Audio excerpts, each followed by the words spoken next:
Hi, everybody. I'm Todd Aaron Smith. I thought I would try something creative today and make a sketch of something that is mostly underwater. I don't often draw things like that, but I want to make a sketch of a shark. In this drawing, we'll see both under the water and above it. Sharks are amazing creatures.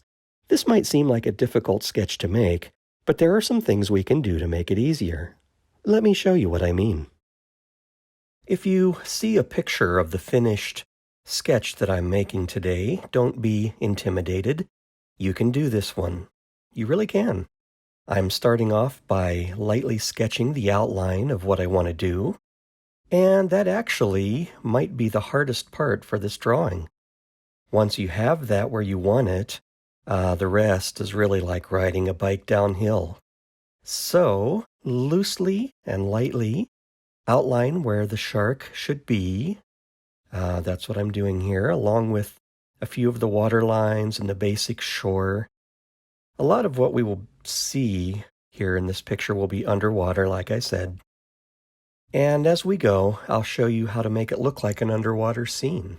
So I'm just figuring out now where the different parts should be, just a basic outline, and then we're going to make it look better and better as we go. Don't be intimidated, though. You can do this. Sometimes I talk to groups of kids about being creative, and I hold up my hand and I say, "Okay, everybody, hold up your hand." And when they do, I say, "Now look at your hand." And then I pause and I say, "Now look at my hand." And I pause again and I say, "Now look at your hand again." And I say, "You see that? Our hands are pretty much the same. They may be different sizes or shaped a bit differently, but generally, there is nothing about my hands that are any different than anybody else's. It is what we do with those hands that make all the difference in the world. Some people use their hands to create amazing artistic masterpieces. Some use their hands to be destructive. The point is, being creative comes from our minds, not necessarily our hands. Sure, we have to practice and coordinate making our hands do what we want them to do. Proof of that is that most of us are much better at using one of our hands than using the other. Whether you are right-handed or left-handed, try doing something with your other hand. Try it. Try drawing, try brushing your teeth, try throwing a ball. It is very awkward and not easy to do with the other hand because we just aren't used to doing it. But if we suddenly couldn't use our dominant hand at all, we would eventually learn how to use our other hand. Baseball Hall of Famer Yogi Berra one time said, 90% of this game is half mental. He's credited with saying a lot of funny things. In that case, he was talking about the game of baseball. But here we're talking about sketching. But the same really is true. 90% of sketching is half mental. Or maybe we could say it this way. Sketching is 90% mental. The other half is physical. Yeah, well, the truth is that sketching is more about enjoying the process, not about trying to get every detail right. If you draw all the time, like I do, you will just naturally get better and better at it. I don't think a day goes by without me sketching. I do it all the time. So don't be frustrated. Don't give up. Don't let something that looks difficult and complicated be any kind of a roadblock for you. Don't let it intimidate you into giving up. You can do it. I can do it. You can do it. So as I go here, I'm just continuing to create the outline of what I want to be drawing. And I'm making the lines darker as I go, kind of reworking them, fixing them up a little bit if I feel like the line was not where I wanted it to be. Here's the inside of this shark's mouth. I think it should be darker, and I'll be making a lot of other parts quite a bit darker too. The pencil that I'm using right now is by Koh-I-Noor. Some of the logo there has kind of rubbed off because I use this so much. The second pencil that I want to use is also by Koh-I-Noor, and it's called Toison. And the Toison is a very different kind of a pencil than the first one that I was using. The first one is called Mephisto. and it is a lead holder mechanical pencil type. And I use that one all the time because it's just so easy to have control of that pencil. I can make light lines, I can make dark lines. But I've moved on to this Toison pencil because it does different things for me. It feels a little bit differently in the hand. It still feels great, but it's a little bit different than the first one that I was using. And now I'm just going back over some of the things that I've done before, but also making new shadows on this shark. Now, a lot of these splotchy lines that I've been making are really nothing more than highlights and shadows that come down from the surface of the water. I don't know if you've seen pictures of sharks or fish or whatever under the water, but they always have this kind of a reflection of the light as the light hits the surface of the water above them. And it's a beautiful effect, and I'm trying to recreate that or give the idea of that in this sketch, and you can do that too. And basically it's just done by making some splotchy kind of lines. We'll be fixing those up and reworking them as we go here. This piece that I'm working on right now is kind of shadow on the underside of the shark. We want definitely to have the light source above the shark. It's above the water, of course. He doesn't have a light source under the water. So I'm making all of my highlights and shadows be on the top side of the shark and making the big shadows, kind of the cast shadow on the bottom side of him. That gives him form and shape, and it makes him look more 3D as I'm creating this so that we don't just have a totally flat looking shark. So I'll go across here and continue making these highlights and just kind of little scribble marks. Just having fun with it. I don't have any set pattern. I don't have a photo of this shark. I'm just making some of my marks wherever I feel like they ought to be and just being loose and free and having fun with it. That's really the way that you should sketch. That's the fun way of doing it. You know, I sketch all the time because I love to sketch. It's what I just love to do. I'll tell anyone who will listen to me that I don't make art because someone pays me to make art. I make art because I'm an artist, and so are you. So I make a lot of drawings, but you know what? I don't show them all to people. There are many drawings that I would never show to people. In fact, I don't show very many of them at all. I'm not one of those people who needs to hear others say nice things about what I'm doing all the time. I don't post very many drawings online, although I have posted a number of them. But I do not sketch so that people can hit the like button or make nice comments to me. Those are always nice things, of course, but I draw because I love to draw. I can go into my own world and make that world anything I want. Sketching is magic. It really is pure magic. Out of the many drawings I make, I feel like some of them are worth sharing, but many are not. You know, people get this idea that everything I touch turns to gold because they only see the best of whatever I've done. They don't see all of the sketches that I've made before and after the ones that I share. And there are quite a few. Those are for me, and I can either share them or not share them as I want. So this is the fin on the top that sticks up out of the top of the water. I still want to make some shadows and kind of some scribbly, splotchy lines here as I go with him. That'll give him, I guess, more realism. Trying to figure out the water that's up here and just kind of discovering where that is. I've got my shoreline with some mountains that go up. I'll tell you what I'm going to do now. Let's make quite a bit of shade in here. This is under the water, and I'm going to shade this in, and I'll show you a little trick here that we're going to do that's kind of magic. We can do some fun stuff. I don't want my pencil lines and my scribbles to go right directly up against the shark. I just want it to be away from him a bit. It'll give it kind of the feeling that he's moving in the water and he's surrounded by light. That's what it'll feel like once I'm done with this. But as I move across this drawing, I'm not too worried about making anything very smooth. As you can see, I'm just scribbling and making my sketchy lines just wherever, just enough to darken in some of these areas. I need a little piece right here behind that fin. So I'll just kind of give it a final go over right here, but I'm not being very careful with this and not making it a very smooth line, because I'm going to show you how we're going to create a nice effect here. Let me finish up the top. Okay, so I'm going to take a napkin. It's just a napkin that I got out of my kitchen. Nothing special about it at all. And I wrap that around my finger, just like that, and I make a point.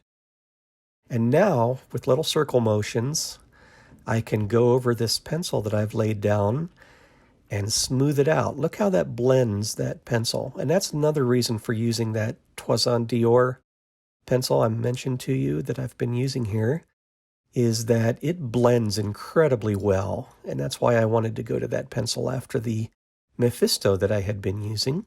The Mephisto is just to put down the basic lines of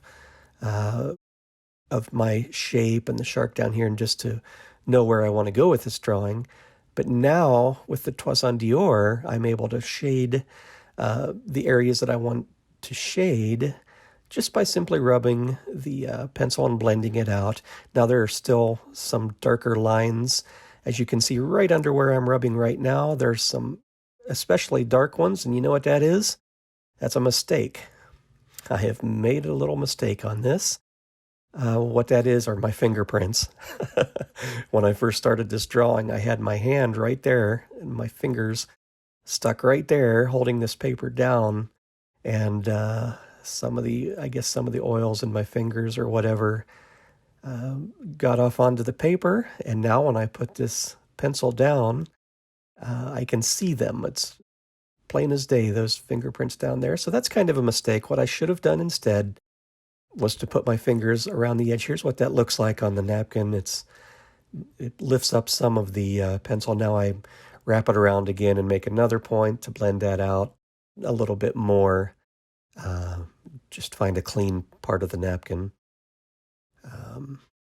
So anyway, I put my fingerprints on there, and now there they are. And I could probably fix that if I really go in there and take my eraser. I can lift those up a bit and make it so that you can't see them very well, but I'm not too concerned about that. This is just a sketch, and I'm having fun drawing it. I don't need perfection on this thing. I'm just making a nice sketch and having fun with it. So if I get a couple of fingerprints on there, you know what? That's all right. I called it a mistake. I don't know. It's not a very big deal to me, so whether you want to call it a mistake or not, that's up to you. I have again found a clean place on the napkin, and I'm now going into the shark's body itself. I have those sketchy lines in there and blending out some of those shades where I have bigger coverage of the pencil. I'm just giving it a little touch here, and it blends it out, makes it a bit smoother on those shadows. That's going to be a nice effect. I'm going to continue reworking these, though, so this is certainly not in any way the finished thing. I'm just working this as I go, and it'll get better. The pencil that I'm going to use right now is Progresso Woodless Graphite Pencil. And it's a pretty amazing thing, this woodless graphite. It's also made by Koh-I-Noor. It's one of the best pencils that I use for this type of thing. What I'm doing here is I'm not pushing down any harder on this pencil than I was on the previous two pencils.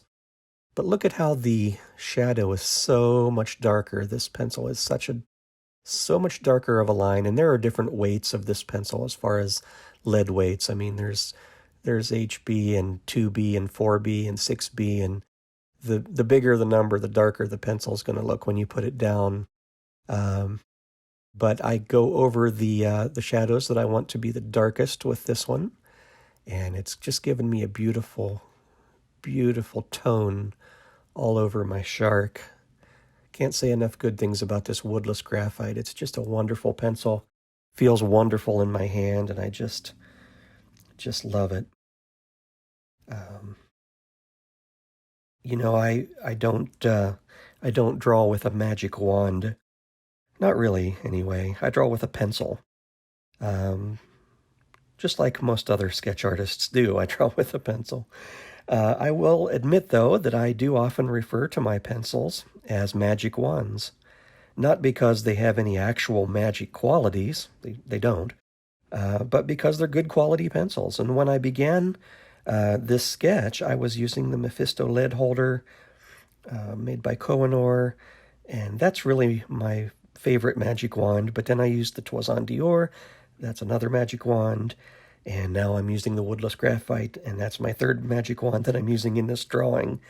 And these are the best pencils that I have ever used by far, and I use them every day. They just feel right in my hand, like a magic wand probably should, and I can make it do whatever I want it to do. Maybe you are familiar with the Harry Potter series of stories, movies, and books. The characters in those stories use magic wands, but those wands only do what the person using the wand wants it to do. The wands do not have minds of their own, and the same is true of the pencils that I use. They can only do what I want them to do, but they do it in a way that makes my life as an artist much easier. I don't know who invented these pencils made by the Koh-I-Noor company, but whoever did was obviously an artist and knew how to make good art supplies that are super nice to use and help to create good results. I want you to know this is not a commercial, by the way. I'm not trying to talk you into anything. But what I will do is encourage you just to try it. Try it for yourself. Try this magic wand. Try the other two magic wands that I had just been using, those pencils. They are not expensive, and you can very easily get one. And you will immediately see a difference in your art. It'll change the way that you draw, I promise. Just try it and see for yourself. If you don't like it, go back to whatever you had been using in the first place. But I can't say enough good things about these pencils. I just love drawing with them, and I think that you will too. As I continue to refine my shark here, let's see, I'm going to go back up into the shore. I'm thinking that there might just be a lot of rocks that go down into the water. That would make good sense to me, but I don't want to do a lot of details on what's up on the shore. The details that I want really are just in the shark itself, because I want that to be the thing that people look at and notice the most about this drawing. The shore that comes up out of the water, or goes down into the water, however you'd like to say that, really is just more of an environment thing. It's just an element in there to put my shark in the environment. And so I don't want to spend a huge amount of time making it look like anything. I just want it to be there, but not incredibly detailed. Now, in the shark itself, I want that to be quite a bit more detailed, so I'm giving him quite a bit more time. Hey, under the water, I think it would be good to make some places in it darker than in other places. And this might even help with those fingerprints that I put in there that I mentioned earlier. I'm going to go over the outside sections of the water with this woodless graphite pencil. Now, the first pencil that I put down in the water was the Toison d'Or pencil, but here I'm using my woodless graphite to make some darker images. And what I think I'm going to do is take that same paper towel that I had been using before. I'm going to again wrap it around my finger after I find a clean place on it, and just blend that again. These woodless graphites blend just as well as the Toison d'Or, but they're darker. And once I get this blended out, you'll see what a difference it makes. There we go. You see how the darker shadows make a lot of difference. Now I'm going to do this same thing with the shark itself. That's his fin there in the background. But the sections that I have that are big areas, those are the ones that I want to darken in with my with my darker pencils and darker shadows and then blend them out. This is my kneaded eraser, Kneaded. You can see on the side of my hand I have a bunch of pencil when you draw. Sometimes when you're left-handed and you draw with your left hand, you drag your hand across the paper and it picks up a bunch of your pencil. And I don't know if you've ever noticed, but a lot of lefties have a lot of pencil and ink on the sides of their hands from dragging it across the paper when they're either drawing or writing, and I do too. Anyway, I'm using my kneaded eraser here to just pick up areas that are supposed to be highlights. So I can go across and just draw some highlights in by lifting up some of the pencil. I don't think this guy needs too much, but it's a great eraser. And what I can do is I can squeeze it into a shape and find a clean piece here, make it more of a chiseled edge, pick up some more of that pencil as I want. And I can do this all over the shark and just continue to draw highlights until I don't want to draw highlights anymore. It's a great way of doing that. I'm going to go back to my Mephisto pencil now and use that just a bit more. And really, I'm pressing a bit harder on here and getting some more fine details here into the teeth and in some other places to finish out this drawing. Hey, something that has proved to be helpful to me in my drawing is active learning. Let me tell you what I mean by that. There are some things that seem to be far harder to draw than other things. For instance, when drawing human figures, whether they are superheroes or sports people or whatever it is, many people have a hard time drawing three things, and that is faces, hands, and feet. So many artists have a hard time drawing faces, hands, and feet, so they creatively find ways to not draw those things. And I can understand that. If you are trying to draw something that you just have a very difficult time making it look right or getting it to be right, it can be very frustrating, no doubt about that. So when I know I have a weakness, I make the decision to conquer that thing. If drawing human feet is difficult, I might make a couple of pages of drawings of feet from different angles until I have a better understanding of what they are supposed to look like. This can be very helpful for when I want to sketch them later because I've actively learned how they're supposed to look. Even if you're drawing faces, you might spend a lot more time drawing the eyes of the person because in most cases, if you can get the eyes right, much of the rest of the sketch seems to much more easily fall into place for you. So I actively try to learn how to draw those things that cause me problems in my sketching. I think about what my weaknesses are, and I attack those weaknesses until they are no longer weaknesses. And that's just an idea for you as you create your art. Make a bunch of drawings. Create all the time. Create sketches. Draw all the time. Just because it's wonderful to create sketches. Don't worry for even a minute if your sketches aren't perfect. They don't have to be. Perfection should not be your goal. Your sketches are for you. If you choose to share some of them, well, that's kind of a bonus. All right, I'm finishing up this guy. It won't be much longer until I'm going to call him done. But as we go through here, I'm just making a few more shadows and highlights and things that I think should be on there, tightening up the shadow that's inside of his mouth now. Let's look around here as that fin comes up out of the water. Let's make that wave that's created a bit more defined, a little bit darker.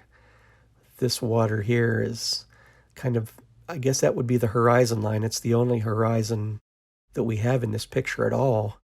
I'm going to take my woodless graphite now and just go over a few of my shadows and make them stand out just a bit more. You can go back and forth on this as you like and just make it perfect. Don't give up.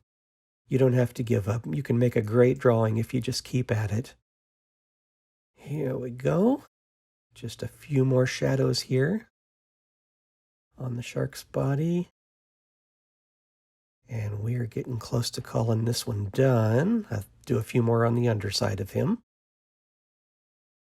And I think he's looking pretty good. There's our shark. Sharks are like any other creature in that all of them have differences in how they look. So don't worry if your shark doesn't look exactly like mine. It shouldn't. With a little bit of practice, you can make drawings like these without giving it much thought. Just enjoy the process and draw because you love to draw. Get yourself a sketch pad and some good pencils and let your imagination go. You'll be glad you did. See you soon.